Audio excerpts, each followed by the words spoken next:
NEET exam से जुड़ी बड़ी खबर है। नीट यूजी में ग्रेस मार्क्स वाले 1563 कैंडिडेट आज दोबारा परीक्षा देंगे। ये परीक्षा आज दोपहर 2 बजे से शाम 5:20 तक 6 सेंटर्स पर होने जा रही है।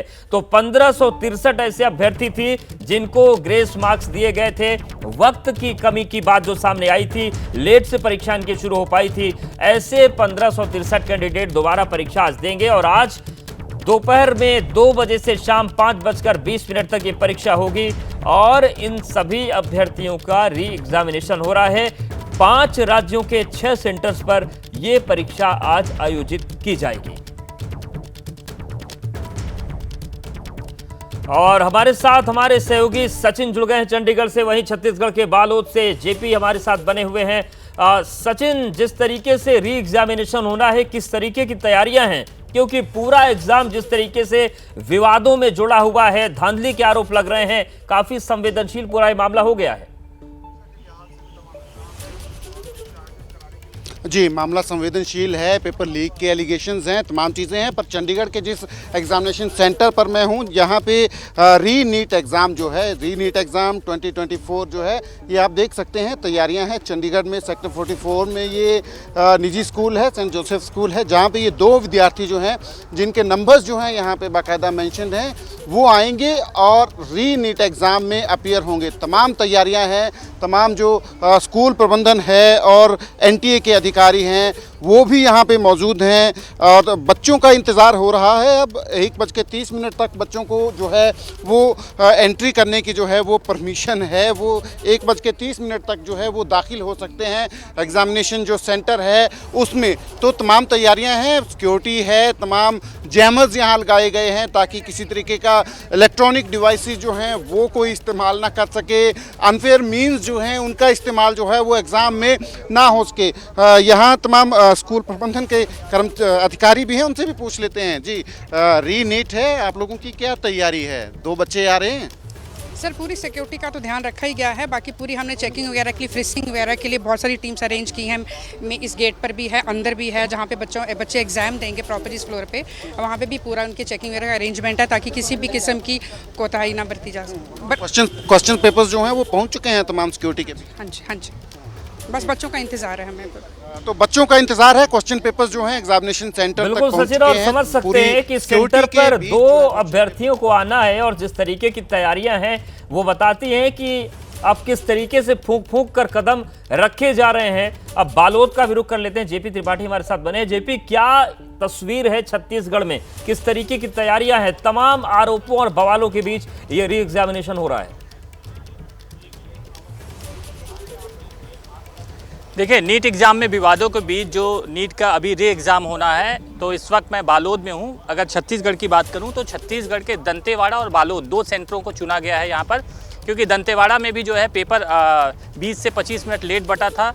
और बालोद की अगर बात करूं तो बालोद में भी जो है हिंदी की जगह अंग्रेजी पेपर दे दिया गया था, तो पेपर में कहीं ना कहीं गड़बड़ी हुई थी यहाँ। और 40 से 45 मिनट जो बच्चों को समय दिया जाना था वो समय नहीं दिया गया, इसलिए यहाँ पर जो ग्रेस मार्क के 195 बच्चे थे उनका री एग्ज़ाम यहाँ पर शुरू होगा अब से कुछ ही देर बाद। लेकिन यहाँ पर फ़िलहाल बताऊँ कि ये बालोद ज़िले का दल्ली राजारा का डीएवी जो स्कूल है, यहाँ पर लापरवाही देखने को मिली। जब एबीपी न्यूज़ की यहाँ पर टीम पहुँची तो फिलहाल जो सुबह 10 बजे का नज़ारा था यहाँ पर कि सिक्योरिटी गार्ड नहीं थे, यहाँ पर प्राइवेट बाउंसर रखे गए थे। उसके बाद जब एबीपी न्यूज़ ने ये खबर दिखाई तो खबर दिखाए जाने के बाद जो है प्रशासन जागा और फिलहाल अब यहाँ पर पुलिस के जो अधिकारी हैं उनके पहुँचने का सिलसिला शुरू हो गया है। तो यहाँ पर जो है 195 जो बच्चे हैं वो यहाँ पर जो है री एग्ज़ाम में भाग लेंगे। अगर दंतेवाड़ा की बात करूँ तो दंतेवाड़ा जो जवांगा एजुकेशन है वहाँ पर 417 बच्चे रीट का री एग्ज़ाम देंगे। टोटल छत्तीसगढ़ में 602 बच्चे इस बार जो है नीट का री एग्ज़ाम देंगे। यहाँ पर जो है बैंकों की गड़बड़ी के कारण जो एग्ज़ाम क्वेश्चन पेपर आए थे, वो क्वेश्चन पेपर बांटने के जो अधिकारी थे उन लोगों ने पहले दूसरा पेपर बांटा, उसके बाद जब बच्चों ने कहा कि ये पेपर तो नहीं है, उसके बाद दूसरा पेपर इनको दिया गया। तो ऐसी गड़बड़ी जो हमने बात बिल्कुल, और उसके बाद अब री एग्जामिनेशन हो रहा है। 1563 जो छात्र हैं वो आज 5 राज्यों में 6 अलग अलग सेंटर्स पर परीक्षा देंगे। बात कर लेते हैं नीट पेपर लीक मामले का। मास्टरमाइंड सिकंदर को लेकर बड़ा खुलासा हुआ है। उसने अपनी काली कमाई से रांची में अकूत संपत्ति बना रखी है। बरियातू में उसका एक आलीशान कोठी है जिसकी करोड़ों में कीमत है। रांची से शशांक कुमार की ये एक्सक्लूसिव रिपोर्ट आपको हम दिखाते हैं। देखिए, नीट पेपर लीक कांड का मास्टरमाइंड सिकंदर यादवेंदु जेल में है। दानापुर नगर परिषद में वह जूनियर इंजीनियर के पद पर तैनात था। अपनी काली कमाई से उसने रांची में अकूत संपत्ति बना रखी है। इस वक्त हम रांची के बरियातू में मौजूद हैं। हमारे पीछे आप ये जो आलीशान कोठी देख रहे हैं, ये सिकंदर की है। यहाँ देखिए नाम भी लिखा है, इंजीनियर सिकंदर प्रसाद 3K/59। ये 2 माले की कोठी सिकंदर की है, करोड़ों में इसकी कीमत है।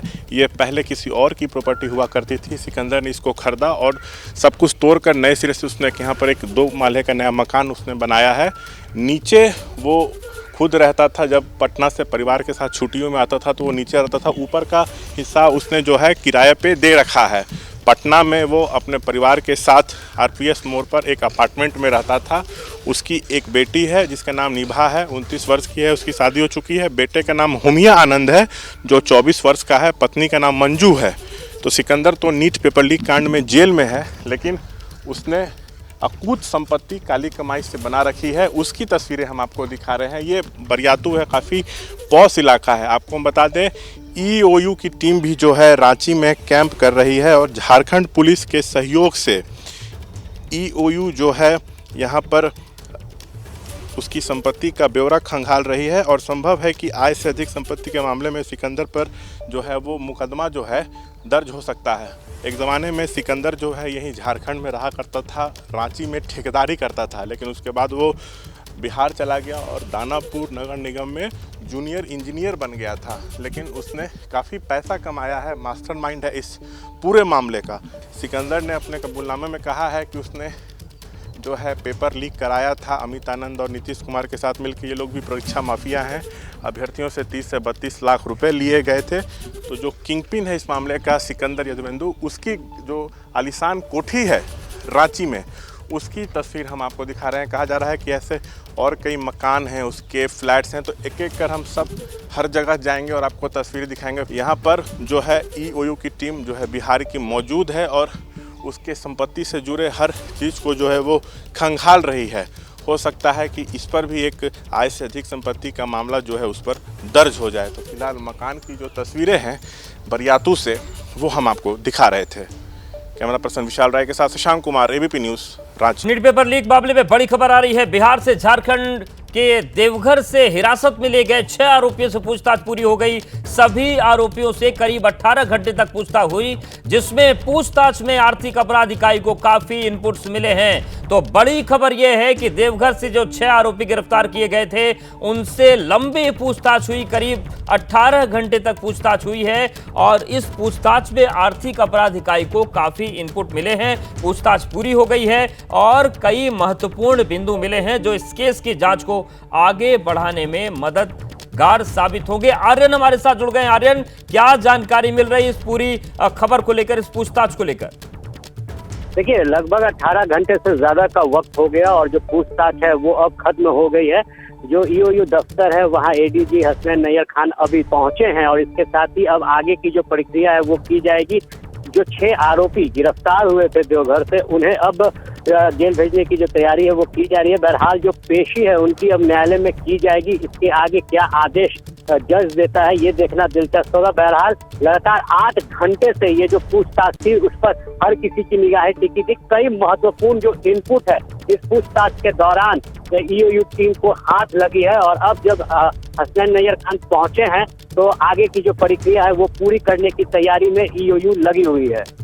बिल्कुल, बहुत शुक्रिया आपका आर्यन, हमारे साथ जुड़ने के लिए, जानकारी और अपडेट्स को देने के लिए। तो पूरी तस्वीर है। 6 आरोपी जो पकड़े गए थे देवघर से, उनसे पूछताछ पूरी हो गई और सबसे महत्वपूर्ण बात यह है कि कई अहम इनपुट्स मिले हैं जो जांच में मदद करेंगे। बड़ी खबर बिहार से आ रही है, जहां पर तेजस्वी यादव ने एक बड़ा बयान दिया है। उन्होंने कहा है छपरा चुनावी हिंसा को लेकर कि उस दिन जो हुआ उसका हिसाब लेंगे, समय आने पर हत्या का हिसाब लिया जाएगा। आपको बता दें कि 20 तारीख का जो मतदान हुआ था उसके बाद हिंसा हुई थी, एक व्यक्ति की मौत हुई थी। और इस पर जब परिजनों से मिलने के लिए तेजस्वी यादव पहुंचे थे तो उन्होंने कहा कि हम लोग चुप नहीं बैठने वाले। दरअसल तेजस्वी यादव 21 मई को चुनावी हिंसा के दौरान गोलीबारी में मारे गए मृतक चंदन कुमार राय के परिवार वालों से मिलने गए थे और उस दौरान उन्होंने चंदन की हत्या की हिसाब करने की बात कही है। उन्होंने कहा कि एक एक बात का हिसाब लिया जाएगा, कल को हम भी सत्ता में आ सकते हैं। जो घटना यहाँ उस दिन जो हुआ, इसका भी हम लोग हिसाब लेंगे समय पे। ऐसा नहीं है कि हम लोग हिसाब नहीं लेंगे। जो पीड़ित परिवार के साथ जो हुआ है, जिसकी हत्या हुई है, तो हम लोग भी हिसाब लेंगे। हम लोग थोड़ी चुप बैठने वाले हैं। समय आने दीजिए।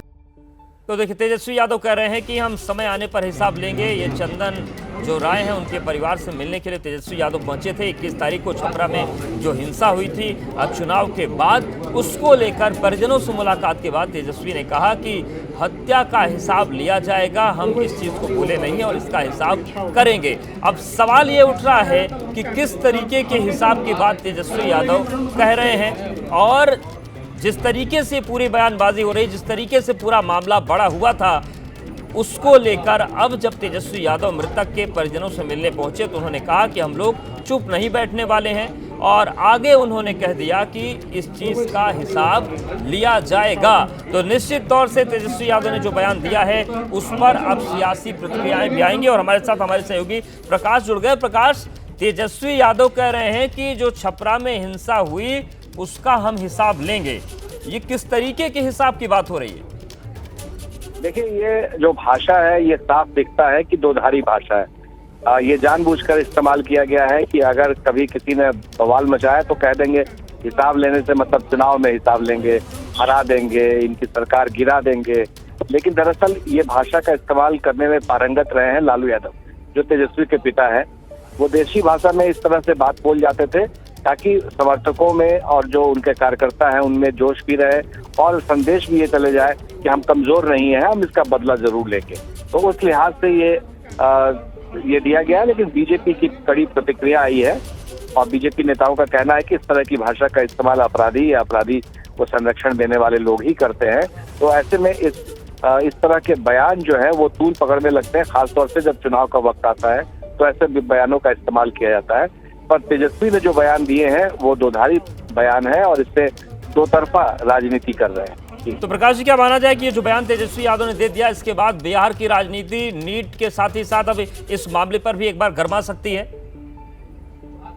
देखिए, बीजेपी की जो प्रतिक्रिया आई है और जो तेजस्वी जिस तरह से बोल रहे हैं, तो ये जरूर है कि आने वाले समय में रोहिणी आचार्य ने भी इस तेजस्वी के इस बयान का समर्थन किया है और सोशल मीडिया पर पोस्ट करके समर्थन दिया है। तो इससे ये साफ होता है कि भाई बहन जो है ये दोनों मिल करके छपरा की राजनीति को और तेज धार देने में लगे हैं, ताकि आने वाले समय में इसको भी मुद्दा बनाकर आमने सामने की लड़ाई को और रोचक बनाया जा सके। बिल्कुल प्रकाश जी, और देखिए, आप रोहिणी आचार्य की बात कर रहे थे, उनका फेसबुक पोस्ट भी हम दिखा रहे हैं और वो भी सेम वही बात कह रही हैं। रोहिणी आचार्य कह रही हैं कि सबका हिसाब लेंगे समय पर। तेजस्वी कह रहे हैं कि हिसाब करेंगे, रोहिणी लिख रही हैं कि सबका हिसाब लेंगे समय पर। और प्रकाश जी, आपने लालू प्रसाद यादव की बात की, तो क्या ये जो भाई बहन एक ही भाषा बोल रहे हैं, तो क्या ये पूरा सोचा समझा और बहुत रणनीति के साथ दिया गया बयान है? इसके निर्देश लालू जी ने भी दिए होंगे कि इस तरीके के बयान देने की जरूरत है इस वक्त छपरा को गरमाने के लिए।